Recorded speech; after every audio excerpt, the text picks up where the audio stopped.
नमस्ते सर जी। नमस्ते साहब और जय गुरुदेव। जय गुरुदेव सर जी। जी बोलिए। आज मुझे सर कुछ राम नाम के बारे में पूछना है। ये जो हम एक दूसरे से कहते हैं राम राम, ये और जो दूसरे राम है, हाँ, ये क्या है सर? और लोग एक दूसरे से मतलब राम राम किस लिए कहते हैं, किस उद्देश्य क्या है इसका?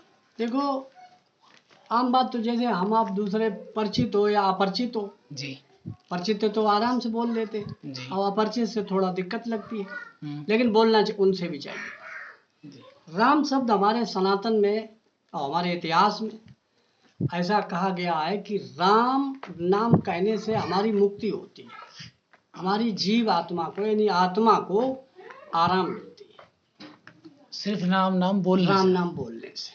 ऐसा हमारे पूर्वजों ने लिखा है, कहा भी है जी। आज भी कहते हैं। अब उसमें होता क्या है कि हमारे यहाँ वेश मतलब विभिन्न प्रकार की वेशभूषाएं, विभिन्न प्रकार की बोलियां और तमाम संप्रदाय और धर्म चलते हैं। अब जैसे हिंदुओं में राम राम कह देते हैं, मुसलमान भाई इसको अस्सलाम वालेकुम, हाँ सलाम वालेकुम या और वही शब्द अपना बोलते हैं, तो हमें उनसे भी कोई दिक्कत नहीं। सरदार जी अपना सत श्री अकाल और ईसाई और जो अपने अपनी भाषा में कुछ बोलते हैं, लेकिन उद्देश्य इनका मात्र एक ही है, मालिक को याद करना, ईश्वर को याद करना, और कोई बात नहीं है। अब थोड़ी देर तो एक दूसरे से सम्मान में जो है इस शब्द का संबोधन करते हैं, बोलते हैं कि राम राम भाई साहब, सत श्री अकाल भाई साहब, और कोई सम्मानित जनक शब्द, लेकिन इनका इशारा सब एक तरफ मालिक का है। अच्छा, इसमें होता क्या है कि और भी जो है जैसे शराफी कबाबी या और कोई भी निचले, तो वो तो अपने जा भाषा बोलते, लेकिन जो गुरु से मतलब संबंधित है गुरुमुख, तो वे इनसे और ऊपर उठ के, गुरुमुख इनसे ऊपर उठ के, लेकिन वो अपने को ये नहीं कहलवाते हैं कि हम गुरुमुख हैं, ना तो अपनी बड़ाई करेंगे ना तुम्हारा निरादर करेंगे जी। तो अब उसमें पूरा गुरु और अधूरा गुरु, कुछ पूरे गुरु से संबंधित है और कुछ अधूरे गुरु से भी संबंधित है। तो अब पूरे गुरु और अधूरे गुरु, अब तुम्हारा क्वेश्चन यहाँ पर समाप्त होता है। दूसरा तुम अपना क्वेश्चन बोलो। दूसरा है कि सर ये पूरा गुरु जो भी आपने पूरा अधूरा गुरु बताया, हाँ, ये क्या है सर जी? हाँ, ये बहुत जरूरी है और बड़ी इम्पोर्टेंट है, इस जमाने की चीज़ है। इसे लोग बहुत कम पूछते हैं और बहुत कम जानते तो बिल्कुल नहीं। गुरु तो सुना है। हाँ, नहीं, वो तो गुरुमुख ही जान पाएगा। अब ये मालिक की जिस पर मर्जी है वो सुन पाएगा। तो उन्होंने कहा कि पूरा गुरु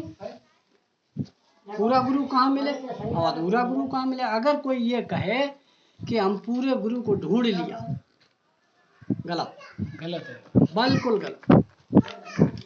अब गोस्वामी दास ने लिखा कि जिसने कहा कि हमने गुरु को पहचान लिया पूरे गुरु, तो उन्होंने लिखा है कि हमने कान जो है मतलब कानों पे हाथ रख लिए, बात सुनने को राजी नहीं, बंद कर लिए कान बंद कर लिए। वो अपने कहते रहे कि हमने पूरा गुरु पहचान लिया। पूरा गुरु अपने शिष्य को स्वतः ही बुलाएगा। अच्छा, गुरु ही मिलेगा, गुरु ही बुलाएगा तुम्हें, किसी पुस्तक के माध्यम से, मित्र के माध्यम से, अपने किसी गुरुओं को भेज करके तुम्हें अपने पास बुलाएगा। तुम्हारी क्षमता नहीं कि उसको आप ढूंढ लें। अब हमें एक उदाहरण है, कहानी है कि जैसे लड़के की आंखें बंद कर दी, आंखें तौलिया से बांध लेते छोटे छोटे बच्चे और फिर खेलते हैं, उसके चांद में वो लप्पी मार दी और इधर दुग रहे उधर दुग रहे, तो वो इधर उधर हाथ पैर फड़फड़ाता है, कहता है कि भाई ढूंढो, लेकिन नहीं ढूंढ पाते। ऐसा ही हाल इस दुनिया में पूरे गुरु के लिए है। और पूरा अधूरा जब काल ने दयाल से पूछा कि महाराज कि तुम पूरे हो और हम अधूरे उतरे, तो 1:12 काल भगवान ने कहा कि तुम अकेले जाओगे पूरे, तो हम 12 नकली उतार देंगे। अच्छा। और अगर कलयुग केवल नाम आधारा सुमिर सुमिर नर उतरे पार, जो अक्सर बात सुनी हुई आप जी, ये तो सुनी है। तो सुनिए, तो जामे जब पूरे गुरु पूरा नाम देंगे जी, वो 5 शब्दों का है जी, उसकी 5 धुनियाँ भी हैं, ये सब चीज़ है, लेकिन अधूरे गुरु में ये चीज़ मौजूद नहीं है। और जब पूरे में जो मौजूद है तो पूरे के पास आप पहुंच नहीं पाएंगे। और हर आदमी चाहता है कि गुरु जो है हम करें और अच्छी जगह पहुंचें, हर आदमी के अंदर इच्छा है, लेकिन बेचारा नहीं पहुंच पाता कर्मों की वजह से या किस कारण। हम तो जानते हैं कि कर्म खेती की वजह से नहीं पहुंच, यानी जिसके कर्म में लिखा है गुरु मिलना उसे ही मिलेगा, उसे ही मिलेगा। बाकी आप कितनी बाकी आप कितनी।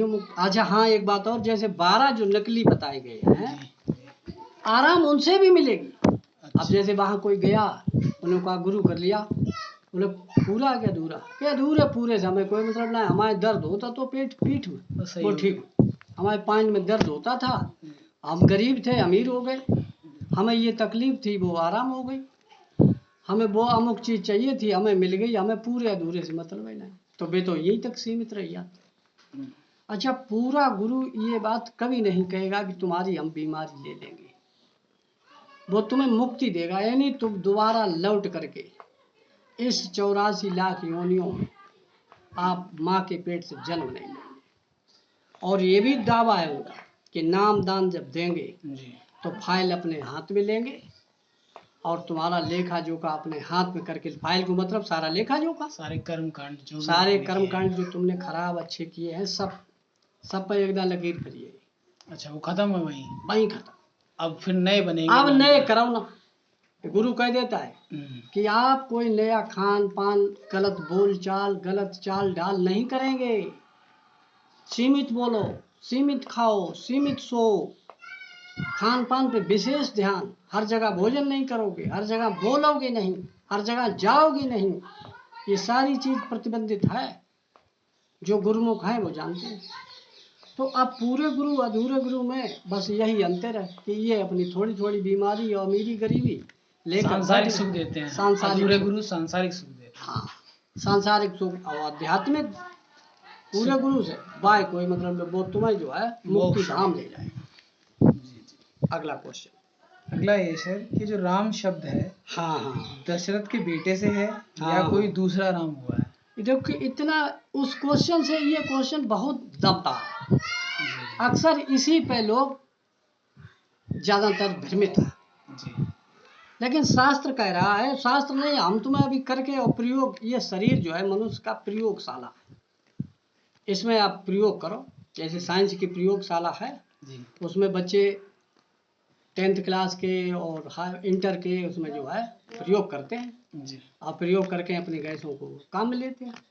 इसमें बिल्कुल सही है कि राम मर्यादा पुरुषोत्तम थे, जो दशरथ के बेटे थे, क्षत्रिय कुल में थे, तो इन्होंने भी मर्यादा में थे, लेकिन इनका जिक्र कम आया। इनके जन्म होने से पहले एक वाल्मीकि ऋषि जी हुए हैं 10,000 साल पहले, राम के जन्म से पहले उन्होंने एक ही श्लोक में पूरी रामायण को लिख के संस्कृत में रख दिया। अब वो श्लोक सुनो आप। जी हाँ। आदि राम तपो गमनाद, आदि राम तपो गमनाद हंतुआ, अब यहाँ कामा है, क्या मृग कंचनम वैदेही हरणम, सीता जी का जटायु मरणम, जो जटायु और सुग्रीव संभाषणम, यानी सुग्रीव और बाल की जो बात भई है उसकी, बाल निदलम, बाली का मरण, समुद्र तरणम, पुल जब बांध दिया तो समुद्र का तरण हो गया, लंकापुरी सुदाहनम, सोने की लंका में जब हनुमान जी ने आग लगाई जाए तो उसको जो है दहा, तत्पश्चात यानी कि इसके बाद रावण कुंभकर्णम हननम रामायण इत्यादि, ऐसा वाल्मीकि जी ने लिख के और यही छोड़ दिया 10,000 साल पहले, राम के जन्म होने से पहले 10,000 साल पहले, यानी उन्हें पता चल गया था ये होगा। उन्होंने अपनी प्रयोगशाला में प्रयोग करके कि ये होगा, उन्हें कुछ ज्ञान होगा, ज्ञान तो वो भैया है। तो उन्होंने देखा, काल भगवान ने देखा कि अब तो इसने वेद खोल दिया, तो उन्होंने आके यहाँ असली सीता, राम, सुग्रीव, ये सब जो रामायण में रचित हैं गोस्वामी दास में, आप रामायण उठा के देख लो, जितना इसमें उतना ही उसमें। तो हाँ, उसको खोल के रख दिया कि ये सुग्रीव संभाषण कैसे हुआ। यानी अगर मैं उदाहरण दे तो शुरू से चलना चाहिए। वैसे आदि राम, ऐसे राम होंगे कि जिसका आदि होगा ना अंत होगा। अच्छा। अब उस आदि राम में तो आगे 4 प्रकार के राम। एक राम दशरथ के बेटा, हाँ ये सही है। एक राम घट घट में डोला, एक राम घट घट में डोले, हमारे आपके सबके अंदर है जी। वो कौन है? मन। मन के रूप में वो राम, मन को राम कहा है। मन को राम कहा है। तीसरा राम बताया कि एक राम का जगत पसारा, जो हमें आपको खुली आंखों से दिखाई पड़ा है। मकान, दुकान, फसल इत्यादि, पर्वत, पहाड़, समुद्र सब। फिर लिखा है कि एक राम इसहू से न्यारा, मतलब जो राम, 3 राम तो उन्होंने कह दिए, और जो चौथा राम बताया कि वो इससे भी अलग, वो संत समाज, चौथा लोक। अच्छा, चौथे लोग की बात, चौथे लोक की यहाँ बात आ गई। तो अब शुरुआत से सुन लीजिए कि राम दशरथ के बेटे से मतलब है कि महाराज दशरथ बेटा क्षत्रिय कुल में जन्म हुए, मर्यादा पुरुषोत्तम राम थे। और गोस्वामी दास संत जी ने अपनी रचनाओं में इनको विशाल बनाया, उनके बारे में चरित्र में सब लिखा। दूसरे राम जो घट घट में बोलता, उसको शरीर में है, वो इतना चंचल मन है कि कभी बनारस, कभी कलकत्ता, रुकता ही नहीं, तो कभी पश्चिमी बंगाल, नहीं रुकता एक जगह कहीं। सोते हो मन भाग रहा है, भाई सपने कैसे हैं, मन नहीं तो है। तो ये है मन। तीसरा राम जो हमें आपको खुली आंखों से दिखाई देता, ये राम चल अचल। इसमें चल अचल भी है, जो चले बहु और ना चले बहु, यानी पर्वत पहाड़ सब लिख दिए। चौथा राम, चौथा लोक की बात कर रहे हैं। उन्हीं ने अपनी कायनात काल भगवान के माध्यम से यहाँ बनाई, उन्होंने त्रिलोकी बनाई। तो त्रिलोकी नाथ ने, काल भगवान ने किसी को भी चौथे लोक का ज्ञान नहीं दिया कि चौथा लोक ही नहीं। उन्होंने साफ मना कर दिया कि आगे जीव ऊपर जाइए ना पावे। तो लोक उनके अनुसार तीन ही लोक। अब एक भी जीव अगर पक्के गुरु से जाता है तो काल बहुत राड़ो मचाओ।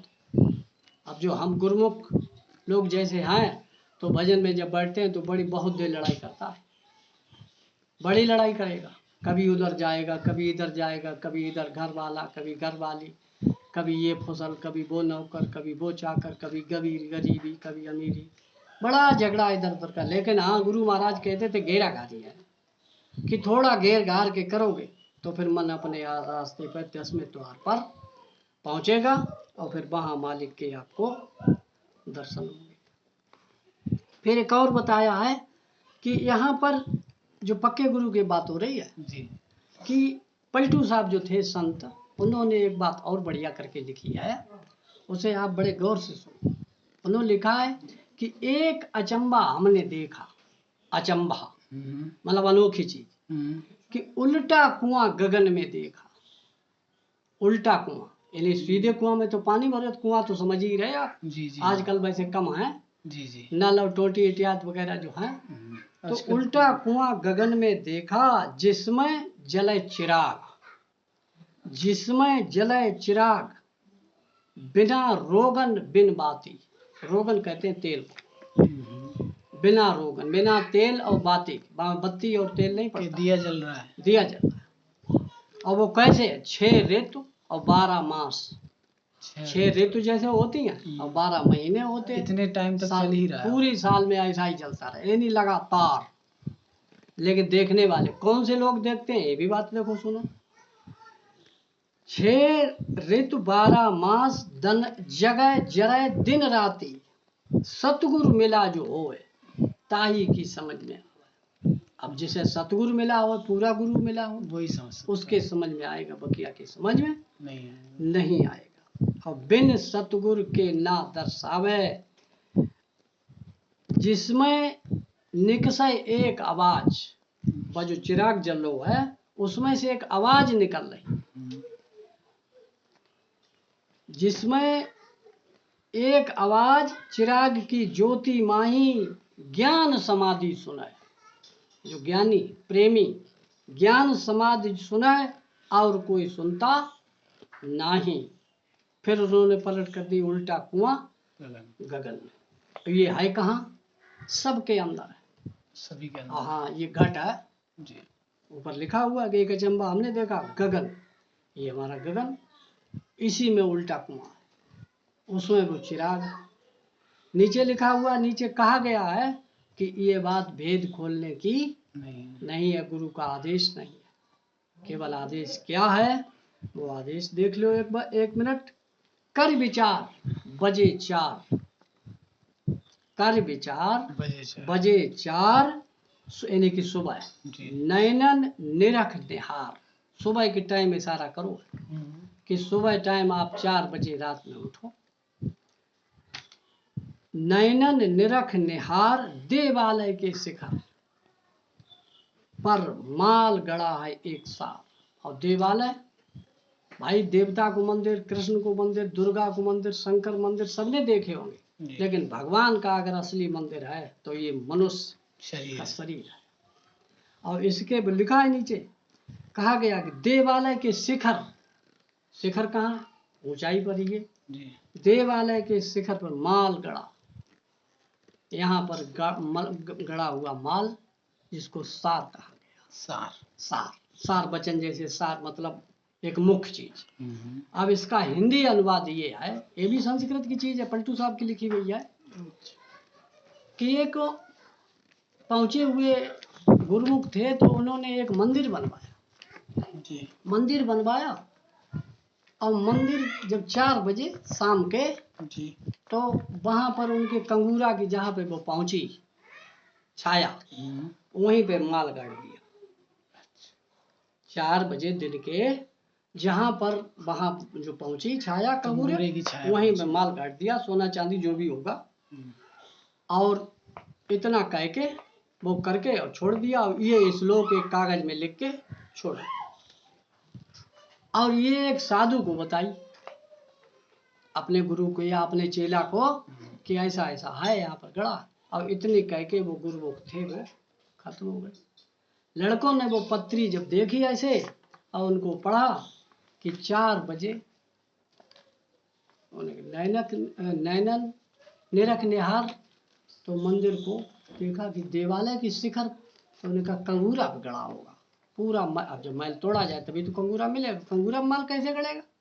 बहरहाल पूरा महल तोड़ दिया गया और पूरी जगह खुदाई करी, मिला कुछ नहीं।